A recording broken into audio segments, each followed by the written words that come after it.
In this video, I show you how to restrict someone on Messenger without conversation. If the video helps you, please give it a like, it helps me.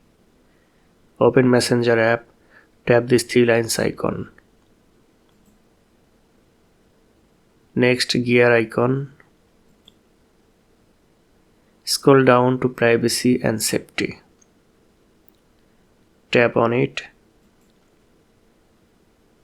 Next, tap restricted accounts.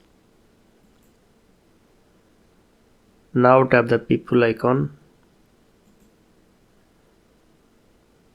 And in the search bar, type name of the person.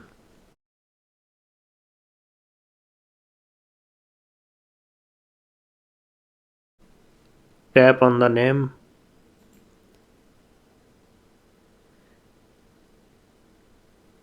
And the person will be in the restricted list. That's it. Hope you found the video helpful. Please give it a like, it helps me. Thank you.